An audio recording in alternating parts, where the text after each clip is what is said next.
Act 62 Hindi अध्याय 321 अध्याय 200 कानून की शक्ति बनाम दैवीय और राक्षसी शक्ति। क्या हो रहा है? इसे टाल दिया जाना चाहिए था।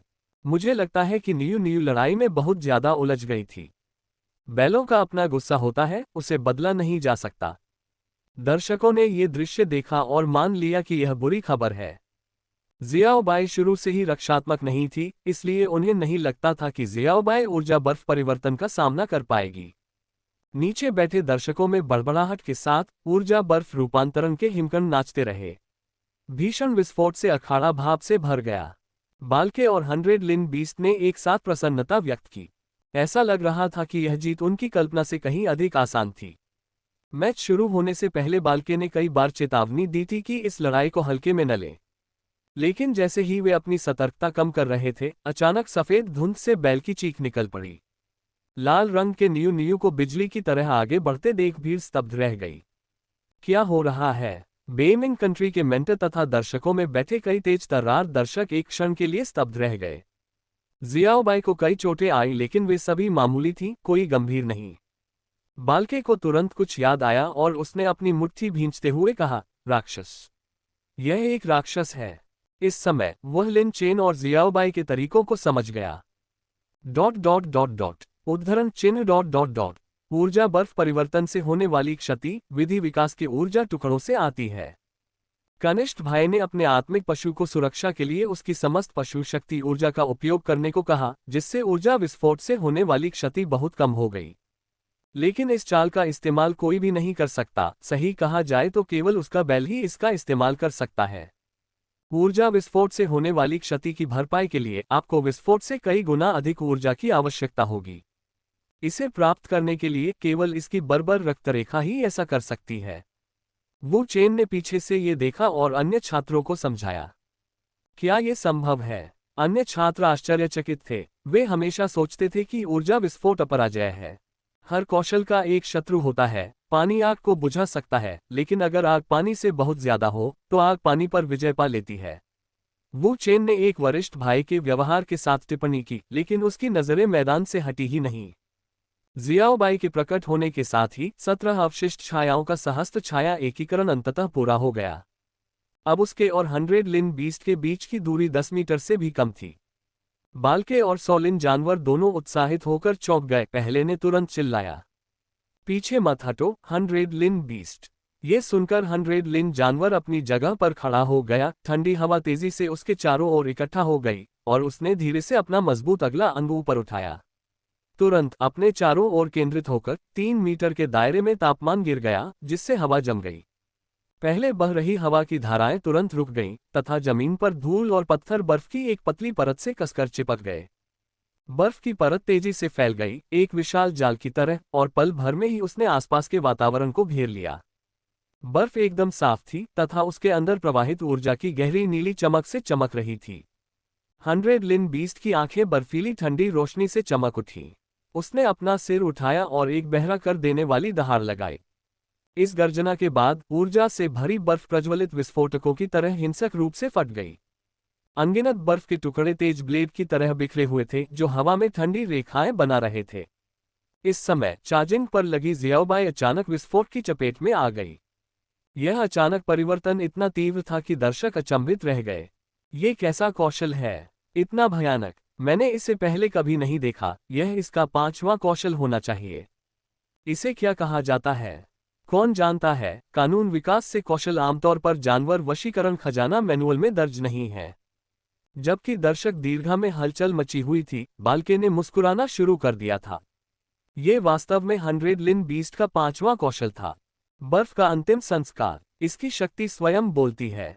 समान श्रेणी का कोई भी आत्मिक पशु इस चाल को सहन नहीं कर सकता था। उन्हें यह स्वीकार करना पड़ा कि जियाओबाई अत्यंत प्रभावशाली थी। पर अब परिणाम तय हो गया। बाल्के ने गहरी सांस छोड़ते हुए कहा कि वह इस चाल को अंतिम मैच के लिए बचाकर रखना चाहते थे। किसने सोचा होगा कि लिन चेन उसे अब इसका उपयोग करने के लिए मजबूर करेगा। विस्फोट की आवाज सुनकर सबसे पहले बेमिंग कंट्री के समर्थकों के चेहरे पर मुस्कान आ गई। जब तक बाल्के को ये छोटी सी जीत हासिल रहेगी, बेमिंग देश अपराजित रहेगा। जहां खुशी है वहां निराशा भी है। कैंगलिंग प्राचीन देश के दर्शक इस दृश्य को देखकर अपनी आंखें ढांकने से खुद को नहीं रोक पाए। जियाओबाई ने शानदार प्रदर्शन किया था, लेकिन दुर्भाग्य से उसे उससे भी अधिक दुर्जय प्रतिद्वंद्वी का सामना करना पड़ा। कुछ लोगों ने अफसोस के साथ आह भरी, यह मानते हुए कि मैच खत्म हो गया। दो मुख्य रेफरी भी आगे आकर जियाओबाई को बचाने और मैच की समाप्ति की घोषणा करने के लिए तैयार थे। अप्रत्याशित रूप से उसी समय लिन चेन जोर से चिल्लाया, जियाओबाई, इसे खत्म करो। ये सुनकर भीड़ स्तब्ध रह गई। उद्धरण चिन्ह प्रश्नवाचक चिन्ह उद्धरण चिन्ह, खत्म करना। वे हैरान हो गए और उन्होंने एक भयंकर बैल की चीख सुनी, मानो देवताओं और राक्षसों के किसी प्राचीन युद्धक्षेत्र से आ रही हो, जिससे चारों ओर का वातावरण कंपनित हो गया। इसके तुरंत बाद एक विशाल दानव बैल का प्रेत धीरे धीरे उस भयंकर विस्फोट से उभरा। ये दानव बैल एक रहस्यमयी काली रोशनी में लिपटा हुआ था, जिसके भीतर धुंधले रून टिमटिमा रहे थे। अचानक हुई इस असामान्य घटना के कारण लगभग आधे दर्शक खड़े हो गए। वीआईपी सीटों पर बैठे कई प्रमुख व्यक्ति भी खड़े होकर इस अप्रत्याशित घटना को देखने लगे। वह क्या है? ये संभवतः लिन चेन का पांचवां कौशल है। जैसे ही दर्शकों में हलचल मची, वीआईपी सीटों पर बैठे एक प्रमुख व्यक्ति ने कहा, दैवीय और आसुरी शक्ति। मैंने दैवीय और आसुरी शक्ति को महसूस किया। ये शब्द बिजली की तरह गूंजे और लोग स्तब्ध रह गए। दैवी और आसुरी शक्ति, क्या ये दुनिया में बची हुई प्राचीन, अविश्वसनीय रूप से शक्तिशाली शक्ति नहीं है? इस समय दानव बैल की आंखें रक्त के गोलों की तरह जल रही थीं और उनसे अंतहीन क्रोध और विनाश का विकिरण हो रहा था। सींग ब्लेड की तरह तीखे थे, मानो वे अंतरिक्ष को आसानी से चीर सकते हों, और इसके मजबूत अंक शून्य पर प्रहार कर रहे थे। अपना सिर उठाकर और दहाड़ते हुए राक्षस बैल आगे की ओर झपटा। इसे बांधने वाली दो जंजीरें नाजुक कागज की तरह बिखर गईं, जिससे आसपास की ठोस चट्टानें चूर्ण में बदल गईं, जमीन बड़ी बड़ी दरारों में फट गई और आसपास की रेत और पत्थर धूल में बिखर गए, जो हवा में उड़ गए। इसने 100 लिन बीस्ट पर हमला किया, जो ऊर्जा बर्फ के टुकड़ों की सुरक्षा पर निर्भर था, फिर भी प्रतिरोध करने की कोशिश कर रहा था। अप्रत्याशित रूप से जैसे ही दानव बैल निकट आया, सुरक्षात्मक बर्फ तुरंत टूट गई, यहां तक कि मौके पर ही विघटित हो गई। ये शक्ति आश्चर्यजनक रूप से महान थी। रेफरी को कुछ समझ आ गया। उन्होंने बालके की ओर देखते हुए आशा व्यक्त की कि वह समय रहते आत्मसमर्पण कर देगा, लेकिन अब बहुत देर हो चुकी थी। जैसे ही बर्फ टूट रही थी, दानव बैल ने 100 लिन बीस्ट पर जोरदार हमला किया, जिससे उसे लगा कि वह टुकड़े टुकड़े हो जाएगा। उसकी सुरक्षात्मक ऊर्जा और बर्फ दानव बैल का सामना नहीं कर पा रही थी। इस समय 100 लिन बीस्ट को अब ऐसा नहीं लग रहा था कि वह अस्पताल जा रहा है, बल्कि अपनी मृत्यु की ओर जा रहा है। 100 लिन बीस्ट और बालके मानसिक रूप से जुड़े हुए थे और उसने तुरंत ही आत्मिक जानवर की जीवित रहने की प्रवृत्ति को भांप लिया। लगभग तुरंत ही बालके ने बिना किसी हिचकिचाहट के चिल्लाकर कहा, मैं आत्मसमर्पण करता हूं। जल्दी करो, उसे बचाओ। दर्शकों को चौंकाते हुए दिल दहला देने वाला अग्नि नियंत्रण उभरता है। बालके के वाक्य पूरा होने का इंतजार किए बिना रेफरी का स्पिरिट बीस्ट 100 लिन बीस्ट के पीछे प्रकट हुआ और तुरंत उसके शरीर को फाड़ दिया।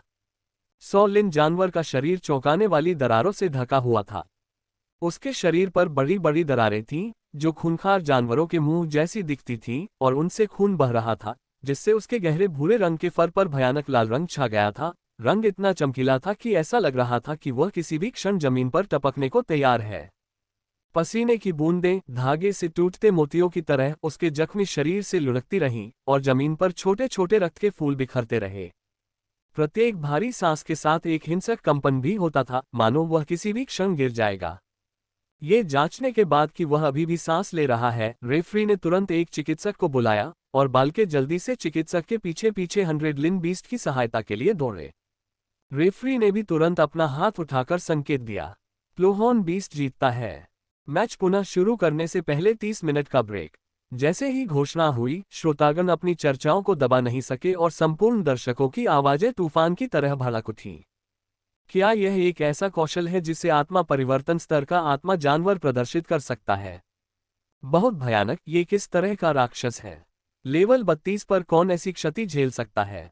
बिल्कुल, 100 लिन बीस्ट पहले से ही काफी दुर्जय है, आक्रामक और रक्षात्मक दोनों। ये जानवर बहुत ही असामान्य है।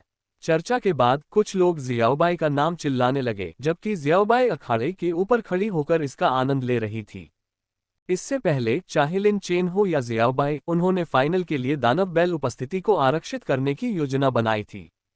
लेकिन अब फाइनल में पहुंचने का मौका शायद न मिले। इसके अलावा 100 लिन बीस्ट की क्षमताएं वाकई बहुत शक्तिशाली थीं। अगर दानव बैल का रूप न होता तो जियाओबाई भी शायद उसका सामना नहीं कर पाती। ये बैल। मंच पर झू टोंग ने पहले जियाओबाई को देखा, फिर लिन चेन को। उसकी आंखें आश्चर्य से भरी थीं। वह लिन चेन के बारे में ज्यादा नहीं जानता था, उसकी अधिकांश जानकारी ताओवादी झांक से आई थी। झू टोंग ने शुरू में माना था कि लिन चेन का दूसरा आत्मिक जानवर सबसे भयानक था, विशेष रूप से हृदय जलाने वाले अग्नि नियंत्रण के अस्तित्व के साथ। लेकिन अब ऐसा लगता है कि उसका पहला आत्मिक जानवर और भी अधिक भयानक है। खोई हुई दैवी और आसुरी शक्ति। आप कल्पना कर सकते हैं, भविष्य में जियाओबाई जिन ऊंचाइयों तक पहुंच पाएगी, वह निश्चित रूप से आश्चर्यजनक होगी। डीन झू, आपकी स्पिरिट अकादमी ने एक अच्छा छात्र तैयार किया है। उनके बगल में बैठी गुअन महान घटनाओं को देखने के बावजूद लिन चेन के स्पिरिट बीस्ट से भी चकित थी। यदि जियाओबाई सफलतापूर्वक विकसित होती रही तो ये दिव्य और राक्षसी शक्ति निश्चित रूप से मजबूत होती रहेगी। झू टोंग ने बस आंखें सिकोड़ी और मुस्कुराया, लेकिन ये केवल एक पल के लिए था। हालांकि लिन चेन ने एक राउंड जीत लिया, लेकिन कैंगलिंग प्राचीन देश अभी भी नुकसान में है। जब दर्शक चर्चा कर रहे थे, लिन चेन भी अखाड़े में कूद पड़ा। जियाओबाई वापस हल्के सींग वाले जानवर में बदल गया, रंभाया, फिर अपना सिर लिन चेन की ओर बढ़ाया। इस बार हालांकि जियाओबाई ने प्रतिद्वंद्वी को नहीं छुआ। जब दानव बैल उपस्थिति ने 100 लिन जानवर पर हमला किया, तब भी खून जियाओबाई के सिर पर फैल गया। लिन चेन ने उसे छुआ। 100 लिन जानवर। प्रमुख रक्तरेखा 76%। छिपी हुई रक्तरेखा 7.3%। प्रदूषित रक्तरेखा 16.7%। लिन चेन ने विचार किया, बाल्के के 100 लिन जानवर ने संभवतः पहले एक असफल विकास किया था, लेकिन इसके विकास के बाद प्रमुख रक्तरेखा में कई अशुद्धियां समाप्त हो गईं। 100 लिन बीस्ट एक उन्नत नश्वर बीस्ट है, फिर भी एक विकास के बाद ये बर्फ कानून को इस हद तक नियंत्रित कर सकता है। विधि विकास का मार्ग सचमुच आशाजनक है। जियाओबाई को वापस स्टैंड पर लाते हुए जियाओ होंग और जियाओ हेई भी जियाओबाई को बधाई देने के लिए आए। तीनों नन्हे बच्चे चहचहाने लगे, उन्हें समझ नहीं आ रहा था कि वे क्या कह रहे हैं। वू चेन और बाकी लोग लिन चेन को बधाई देने नहीं गए, क्योंकि अब ये बस एक छोटी सी जीत थी और अब भी कैंगलिंग प्राचीन देश की दुविधा ही उनका इंतजार कर रही थी। लगभग 20 मिनट बाद बाल्के वापस लौट आया। 100 लिन बीस्ट की चोटें बहुत गंभीर नहीं थीं, उन्हें बस कुछ महीनों तक अस्पताल में रहना पड़ा था। ब्लू स्टार पर भी यह कोई बड़ी बात नहीं है, स्पिरिट बीस्ट्स अक्सर लड़ते रहते हैं, अस्पताल में भर्ती होना बहुत सामान्य बात है। अब भी मुख्य बात अगला मैच ही है। बाल्के को यह सुनिश्चित करना होगा कि वह जीत हासिल करे, अन्यथा तीसरे मैच में दोनों टीमें पुनः शुरुआती रेखा पर होंगी। बाल्के, क्या तुम तैयार हो? यद्यपि रेफरी कैंगलिंग प्राचीन देश से है, फिर भी निष्पक्षता बनाए रखी जाती है। तैयार। बाल्के ने सिर हिलाया, फिर अपना दूसरा स्पिरिट बीस्ट बाहर लाया। अल्फा बीस्ट, पवित्र जानवर, स्तर 26। इसका रूप तेंदुए जैसा है, लेकिन ये सीधा चल सकता है। इसका सुव्यवस्थित तेंदुए जैसा शरीर चांदी नीले रंग के रेशों से ढका है, और इसकी रीढ़ की हड्डी के साथ ऊर्जा शिराएं तारों के निशानों की तरह बहती हैं। इसके लंबे अंगों के जोड़ क्रिस्टल कवच से ढके हैं। इसके पंजे के ब्लेड अर्ध पारदर्शी हैं, जो चलते समय इंद्रधनुषी रंग की अवशिष्ट छायाएं छोड़ते हैं। अल्फा बीस्ट का सबसे मजबूत गुण उसकी चपलता और गति है। इसलिए अखाड़े में जाते समय लिन चेन ने विशेष रूप से जियो हॉन को निर्देश दिया कि वह सुनिश्चित करे कि प्रतिद्वंद्वी करीब न आए। Beast fighting conference semifinal match 8, दूसरा गेम। लिन चेन बनाम बाल्के, फ्लेम फॉक्स बनाम अल्फा बीस्ट। शुरू करना। जैसे ही रेफरी की आवाज गूंजी, दर्शकों में एक साथ जयकारे गूंज उठे। चूंकि पहला मैच बहुत रोमांचक था, इसलिए कई दर्शक अब उत्साह से भरे हुए थे। हालांकि कुछ लोगों का मानना है कि पहला मैच इतना शानदार था कि दूसरा मैच निराश कर सकता है। आखिरकार पहले की तुलना में दूसरे स्पिरिट बीस्ट की लड़ने की क्षमता स्वाभाविक रूप से काफी भिन्न है। लगभग उसी समय अल्फा बीस्ट ने पहला हमला किया और तुरंत ही अपने विशेष कौशल का प्रयोग किया। दर्शकों को चौंकाते हुए दिल दहला देने वाला अग्नि नियंत्रण उभरता है। तत्काल छाया चरण 9 महल। इसकी सीढ़ियां इस प्रकार से टेलीपोर्ट होती हैं मानो यह 9 महलों के ग्रिड के भीतर हो। जब छोटी लोमड़ी 5 पूंछ वाली ज्वाला लोमड़ी में बदल गई, तो प्रतिद्वंद्वी पहले ही दूसरी बार आगे बढ़ चुका था। छोटी लोमड़ी जरा भी नहीं हिचकिचाई। लिन चेन ने पहले ही अल्फा बीस्ट की चाल का विश्लेषण कर लिया था और यहां तक कि जियोहेई को खुद उसका प्रदर्शन भी करवाया था। यद्यपि यह कौशल रहस्यमय और अप्रत्याशित लगता है, लेकिन इसमें एक दोष है, इसकी स्थिति निश्चित है। छोटी लोमड़ी ने अपना हाथ उठाया और एक ज्वलंत तूफान छोड़ दिया, जिससे उसका रास्ता अवरुद्ध हो गया। हालांकि जिस तरह छोटी लोमड़ी ने इसका अध्ययन किया था, उसी तरह बालके और अल्फा जानवर ने भी स्वाभाविक रूप से छोटी लोमड़ी का अध्ययन किया था। पांचवा चरण बाधित होने के बाद अल्फा बीस्ट के चरण लगभग टूट गए थे, लेकिन ये तुरंत दूसरे कौशल पर स्विच हो गया। आसमान चीरने वाला पंजा सेना तोड़ना।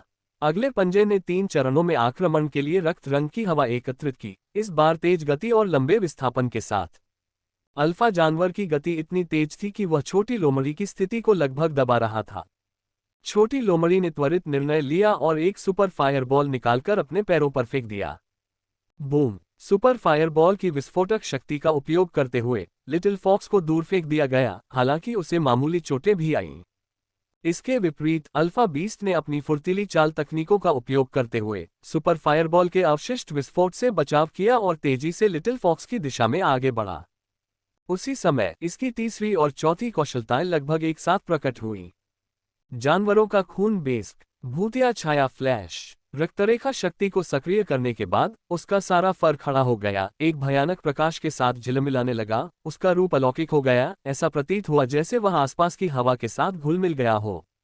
उसकी मांसपेशियां सख्त हो गईं, पिछले पैर जमीन पर जोर से टकराए और अचानक भयानक गति से फट गए।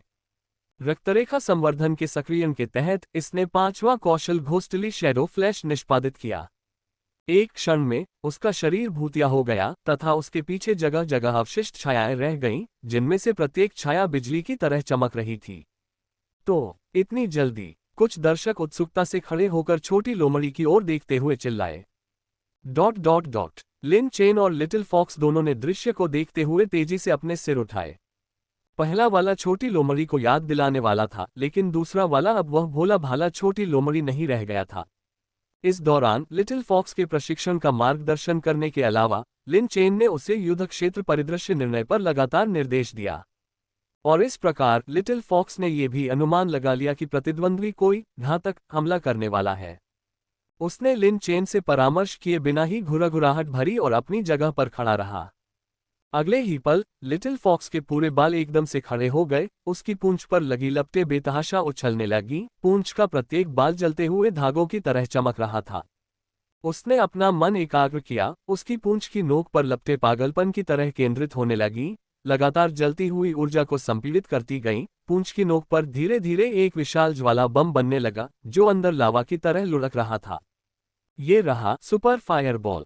दर्शकों की आंखें चमक उठी, उन्हें लगा कि लिटिल फॉक्स प्रतिद्वंद्वी की बढ़त को विफल करने के लिए सुपर फायरबॉल का उपयोग करने का इरादा रखता है। किसने सोचा होगा कि छोटी लोमड़ी अपनी हरकतें बंद नहीं करेगी। उसने अपना मुंह खोला, झुलसा देने वाली हवा का एक तेज प्रवाह छोड़ा, उसके मुंह में तेजी से घूमता हुआ ज्वलंत तूफान बना। तूफान का केंद्र बेहद गर्म था, हवा विकृत थी।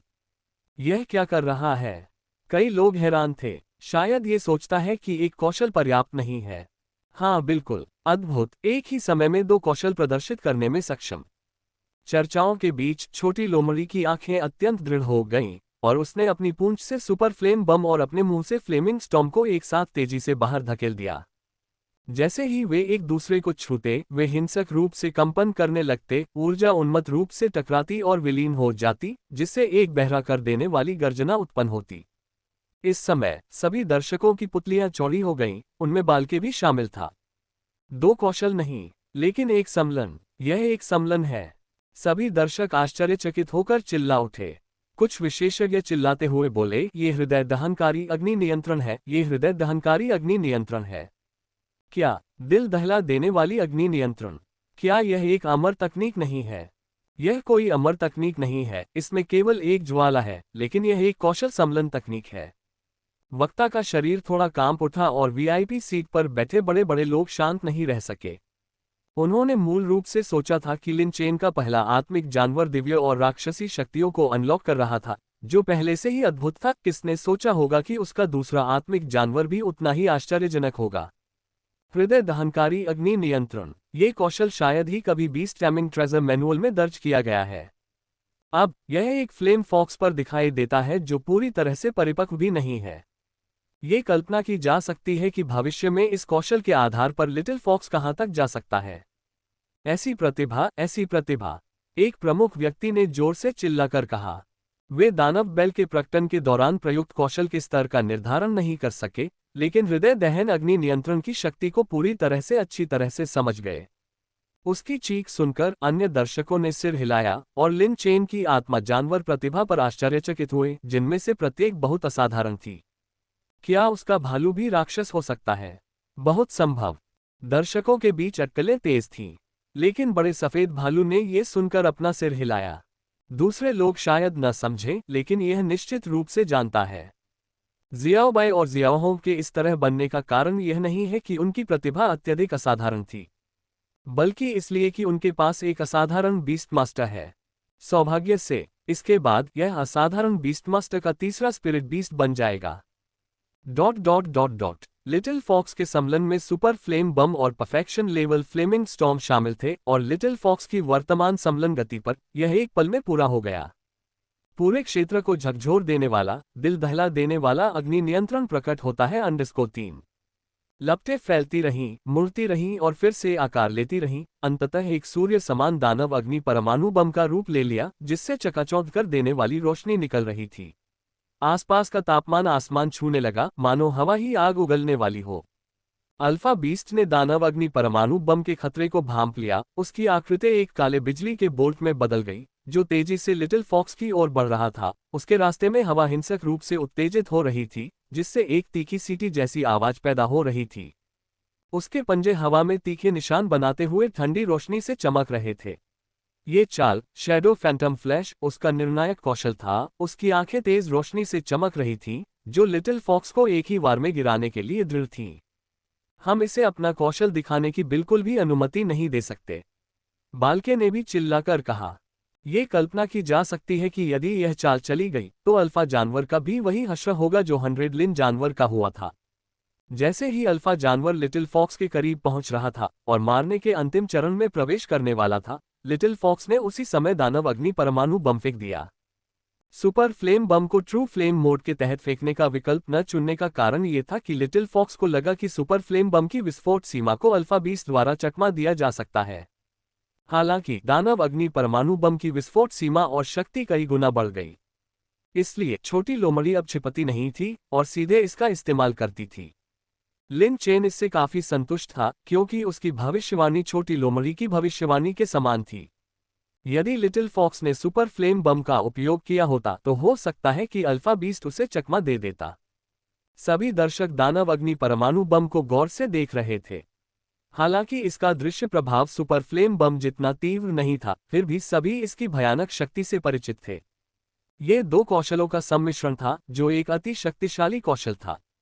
दानव अग्नि बम को जोर से आगे की ओर फेंका गया, जिससे हवा में एक चाप बन गया। सचमुच अल्फा बीस्ट की चाल प्रभावशाली थी। उसने दानव अग्नि परमाणु बम के चाप को पल भर में चकमा दे दिया और पलक झपकते ही बम अखाड़े के फर्श पर गिर गया। अल्फा बीस्ट ने सोचा कि वह बच गया है, लेकिन एक ही पल में मानो किसी अदृश्य विशाल हाथ ने अखाड़े के नीचे एक छोटे ज्वालामुखी को विस्फोटित कर दिया हो। हिंसक गर्जना से आसपास का वातावरण थर्रा उठा तथा बम के प्रभाव बिंदु पर केंद्रित छल्लों के रूप में एक शक्तिशाली आघात तरंग तेजी से फैल गई। जमीन तुरंत ही फट गई और अनगिनत टुकड़े झुलसती लपटों के साथ आकाश में उड़ गए, मानो उग्र अग्नि ड्रैगन हो। जहां भी दानव अग्नि का स्पर्श हुआ, वहां सब कुछ प्रज्वलित हो गया और अखाड़े की लकड़ी की संरचना भयंकर लपटों में बदल गई। जलने की चटकती आवाजें कभी नहीं रुकी। लपटें विचित्र रंग की चमक के साथ भयावह उच्च तापमान उत्सर्जित कर रही थीं, मानो वे अपने आसपास की हर चीज को पूरी तरह से निगल लेंगी। मूल रूप से ठोस अखाड़ा इस शक्ति के तहत जल्दी से टूट गया और ढह गया। मलबे के बड़े टुकड़े हवा में फेंक दिए गए, फिर भारी रूप से नीचे गिर गए। एक छोटा मशरूम बादल आकाश में उठ गया, जिससे व्यापक धूल का एक बादल उठा। गल्प। दर्शकों में से कई लोगों ने ये सोचकर हड़बड़ाकर कहा कि क्या यह मजाक नहीं है? क्या ऐसी शक्ति स्तर 26 के आत्मिक जानवर द्वारा उत्पन्न की गई थी? दिल दहला देने वाला अग्नि नियंत्रण सचमुच भयानक।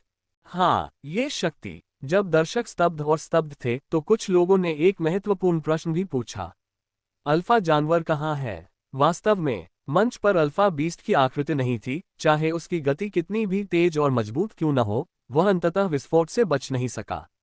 इस समय वो विस्फोट के केंद्र से भागने की कोशिश कर रहा था, लेकिन अंत में बहुत देर हो चुकी थी और विस्फोट के तूफान ने उसे पूरी तरह से अपनी चपेट में ले लिया।